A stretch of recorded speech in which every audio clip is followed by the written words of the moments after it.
नीलो चिड़िया बहुत ही खुश थी।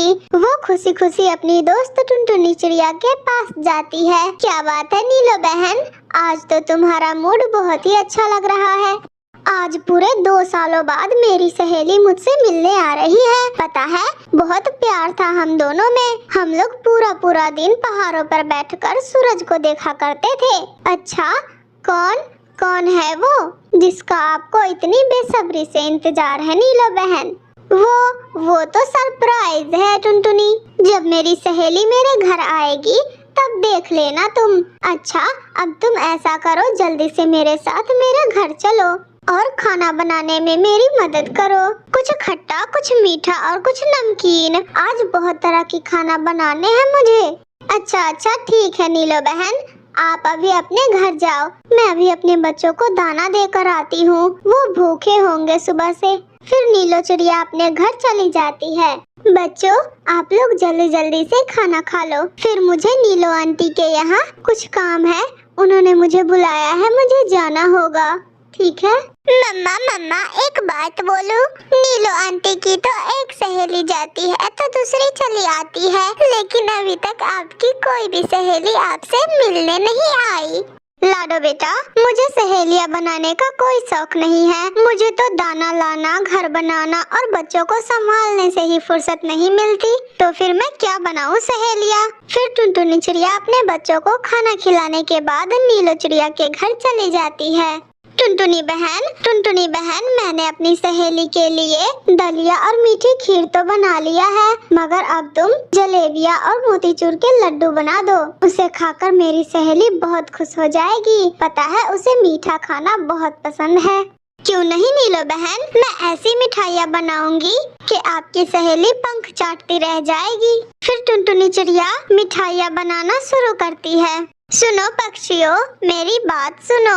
मगर सुंदरी कवि की लंबी चोंच और तीखी आंख देखकर तो पक्षी डर जाते हैं। क्या? और ऐसे करके वहाँ से फुर से उड़ जाते हैं। लगता है पक्षी मुझे देखकर डर गए। अरे, यहाँ तो मुझे कोई रास्ता बताने वाला भी नहीं है। पूछती पूछाती सुंदरी कवि नीलो चिड़िया के घर पहुँचती है। नीलो चिड़िया अपने घर के बाहर बैठी होती है। फिर नीलो चिड़िया अपनी दोस्त सुंदरी कवि के गले मिलती है। कोई परेशानी तो नहीं हुई ना रास्ते में? नहीं नीलो, कोई परेशानी नहीं हुई। मैं तो बहुत अच्छे से आ गई तुम्हारे यहाँ। अरे नीलो, तुम पहले कितनी मोटी ताजी हुआ करती थी, थोड़ा खाया पिया करो। अब कितनी सूखी सी हो गई हो और धूप में भी थोड़ा कम निकला करो। तुम्हारा नीला चमचमाता रंग फीका पड़ रहा है। अरे सुंदरी बहन, अब पहले जैसी जवानी कहाँ, अब तो मैं बूढ़ी हो गई हूँ, तो मेरा चमचमाता रंग फीका ही पड़ेगा ना। अरे कहाँ नीलो बहन, अभी तुम बूढ़ी कैसे हो सकती हो?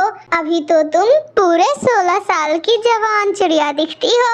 अरे सहेली, अब इतनी भी तारीफ ना करो मेरी कि मैं फिर से पहले ही की तरह फूल कर मोटी हो जाऊं। फिर नीलो चिड़िया अपनी दोस्त को घर के अंदर लेकर जाती है। सुंदरी कवि की लंबी चोंच और तीखी आंख देखकर तो टुनटुनी चिड़िया भी डर जाती है।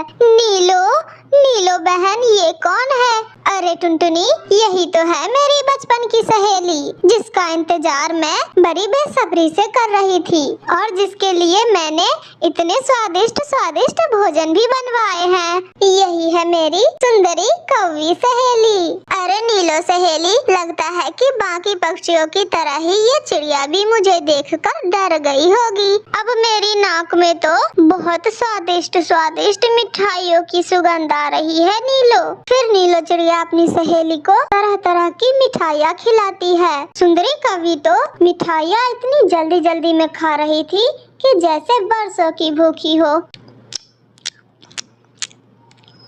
आहा, कितना स्वादिष्ट मिठाई है ये। बहुत दिनों बाद मैंने इतना अच्छा और इतना स्वादिष्ट मिठाई खाया है। मेरा तो दिल ही खुश हो गया नीलो। अगर मुझे पहले ही पता होता कि तुम मेरे आने से इतना खुश होने वाली हो तो मैं तो पहले ही आ चुकी होती।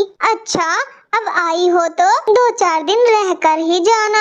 नीलो सहेली, सिर्फ 2-4 दिन ही? मैंने तो सोचा था कि पूरे 1 महीने रहकर आऊंगी अपनी सहेली के घर। अच्छा नीलो बहन, अब मैं चलती हूँ, बहुत देर हो गई है। मेरे बच्चे मेरा इंतजार कर रहे होंगे।